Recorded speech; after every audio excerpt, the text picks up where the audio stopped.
주제로 읽는 성경, 오늘은 성령은 누구인가 이 주제를 함께 생각해 보겠습니다. 성령은 기독교의 주요 교리 가운데 하나인 삼위일체론에서 아버지 하나님과 아들 예수 그리스도와 한 위격으로서 부활하신 예수 그리스도의 현존입니다. 그러므로 삼위일체론은 이른바 삼신론, 신이 셋이라는 그런 이론이 아니라 하나님께서 자기 자신을 계시하시는 방식이자 또 자기 자신과 맺는 관계 형태라고 하겠습니다. 삼위일체론은 기독교 역사상 매우 논쟁적이고 복잡한 신학적 주제이기에 별도의 자리에서 자세하게 말씀드리겠고요. 오늘은 삼위의 한 위격인 성령은 누구이고 성령은 어떤 분이신가를 함께 생각해 보려고 합니다. 신약 성경에 전승되는 성령 이야기는 아주 다양합니다.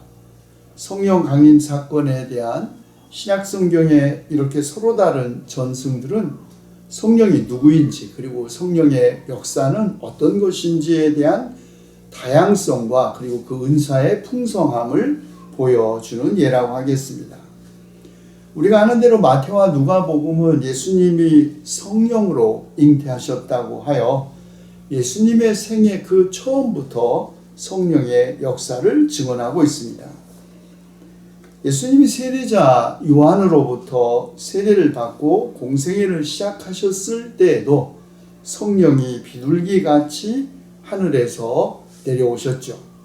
또 같은 성령이 예수님을 광야로 내보내셔서 40일 동안 시험을 받게 하셨고 또 그 후 예수님은 성령의 능력을 힘입어 가난한 사람들에게 기쁜 소식을 전하고 포로된 사람들에게 해방을 선포하고 눈먼 사람들에게 눈뜸을 선포하고 억눌린 사람들을 풀어주고 주님의 은혜의 해를 선포하셨습니다.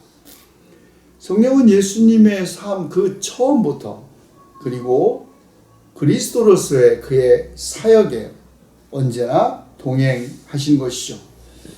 그리고 예수님의 생애에 동행하신 성령 임재의 가장 강력한 표징은 언제나 치유 그리고 귀신 축출 사건에서 드러났습니다. 공간복음서 가운데 오직 마태만이 예수께서 부활하신 후에 제자들에게 너희는 가서 모든 민족을 제자로 삼아서 아버지와 아들과 성령의 이름으로 세례를 주라고 명령하셨다고 합니다. 성령의 다양한 임재 방식과 여러 가지 기능이 복음서에 전승되고 있지만 신약 성경에서 오직 요한복음만이 유일하게 성령을 파라클레토스 보혜사라고 표현합니다. 보혜사, 일반적으로 위로자, 상담자 이렇게 번역되지만 이 단어의 본래 헬라어 뜻은 누군가를 대신하여 함께 계시는 분을 의미합니다. 그래서 오늘날 개념으로 본다면 어쩌면 변호사라는 의미가 파라클레토스라는 헬라어의 어원에 가장 가까운 번역이라고 하겠습니다. 요한에 따르면 보혜사 성령은 아버지께로부터 오시는 진리의 영으로 아들이신 예수 그리스도께서 십자가 죽음 후에 제자들에게 보내시는 진리의 영입니다. 그러므로 보혜사 성령은 십자가 죽음으로 제자들을 떠나신 역사의 예수님이 부활하신 후 재림하실 때까지 그를 믿는 그리스도인들과 지금 바로 여기에서 함께 하시는 현존 양식입니다. 성령은 이미 오신 역사적 예수님과 함께 계셨던 분이고 부활하신 그리스도께서 보내실 분으로서 과거와 미래를 연결하는 영입니다. 처음 제자들은 역사의 예수님은 물론 부활하신 그리스도의 목격자들이었습니다. 그들은 예수님의 삶과 사역 안에서 활동하시는 성령의 역사를 눈으로 볼 수 있었죠. 그러나 오늘 복음서의 독자들, 거의 2세대, 곧 60여 년 후에 활동했던 독자들로서는 예수님을 본 적도 경험한 적도 없었고 다만 구두로 전해져 오는 이야기들을 알고 있었을 뿐입니다. 공간복음서보다 훨씬 늦게 작성된 요한복음서는 주후 1세기 말 초대 그리스도인들이 직면했던 박해 상황을 반영하고 있습니다. 그리스도인들은 이제 처음 제자들과 달리 예수 그리스도 없이 살아가야 했습니다. 동족인 유대인들의 박해와 추박, 심지어는 환난과 죽음을 각오해야 했죠. 이런 상황에 처해 있는 제자들과 더 이상 함께 머물 수 없을 것이라는 안타까움, 또 자기 제자들을 고아처럼 홀로 남겨둘 수 없었기에 예수님은 보혜사 성령을 제자들에게 약속하신 것입니다. 그러므로 요한복음의 성령은 박해와 추방의 위협, 순교의 위험에 처한 그리스도인들이 시련과 유혹을 이겨낼 수 있는 힘을 갖게 하기 위하여 보혜사로서 그들과 함께 하시는 진리의 영입니다. 그러나 이런 성령을 받았다고 해서 그리스도인들에게 닥치는 모든 위험과 고통, 환난과 고난이 그리스도인들만 피해가는 것은 아닙니다. 그래서 사도 바울은 첫 열매로 성령을 받은 그리스도인들조차 몸의 속량을 고대하며 속으로 신음하고 있다고 한 것이죠. 성령은 우리에게 부딪혀오는 고난과 악을 제거함으로써가 아니라 우리의 약함을 도와주시면서 우리와 함께 하시는 분입니다.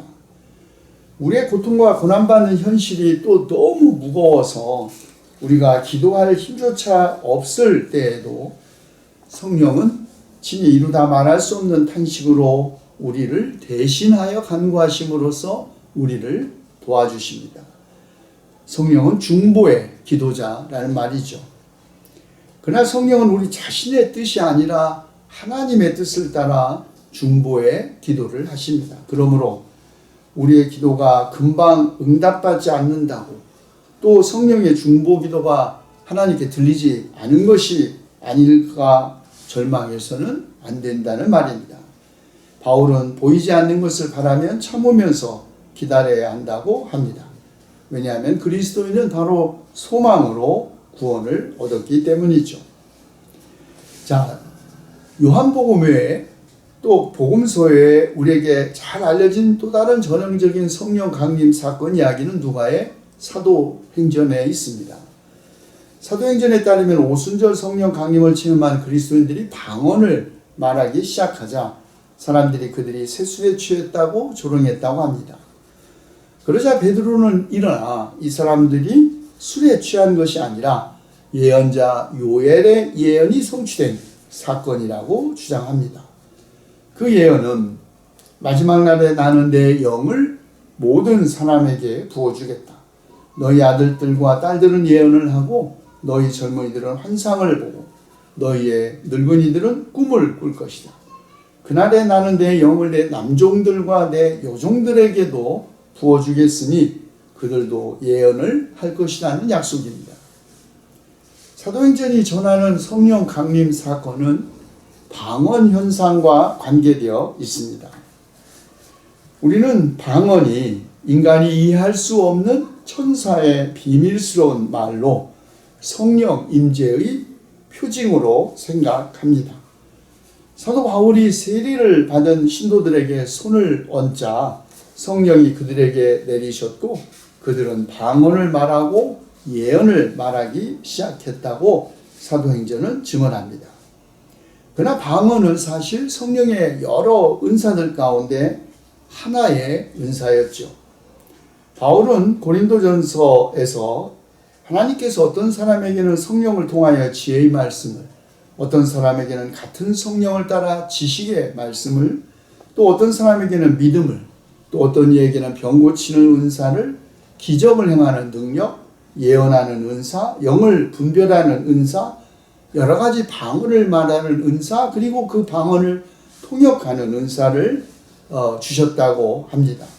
그런데 이 모든 일은 다 오직 한 분이신 같은 성령이 하시는 일이고 그가 원하시는 대로 각 사람에게 은사를 나누어 주신다고 합니다. 바울은 방언이 한 분이신 같은 성령이 나누어 주시는 수많은 성령의 은사들 가운데 하나이고 성령을 통하여 그런 다양한 은사를 주시는 것은 교회 공동체의 공동의 이익을 위한 것이라고 합니다. 그런데 방언은 사실 천사의 비밀스러운 말로서 아무도 그것을 알아듣지 못하는 말이기에 오직 방언하는 사람 자기 자신에게만 덕을 끼치지만 예언은 사람들에게 덕을 끼치고 사람들을 위로하고 격려하는 은사이기 때문에 오히려 예언의 은사를 더욱 사모하라고 권면합니다. 그렇습니다. 방언을 비롯한 모든 성령의 은사는 사실 성령이 원하시는 대로 각 사람에게 나누어 주시는 것이기에 우리가 그런 은사를 받을 만한 자격이나 능력을 갖추었느냐 못 갖추었느냐에 달린 것이 아니라는 말입니다. 그런 의미에서 성령의 은사는 그것이 어떤 은사이건 단지 은혜의 선물이기에 우리는 다만 간절히 은사를 사모할 뿐이고 받은 은사를 소홀히 여겨서는 안 된다고 바울은 말합니다.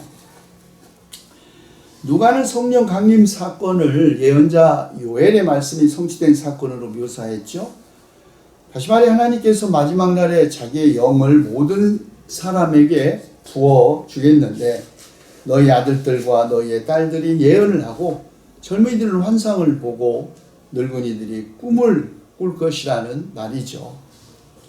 다시 말해 하나님의 영, 성령이 임하는 때 그리고 성령이 임하는 곳 어디에서나 남자와 여자 사이의 성차별, 젊은이와 늙은이 사이의 세대차별, 주인과 종 사이의 그런 계급차별이 모두 다 사라진다는 것입니다.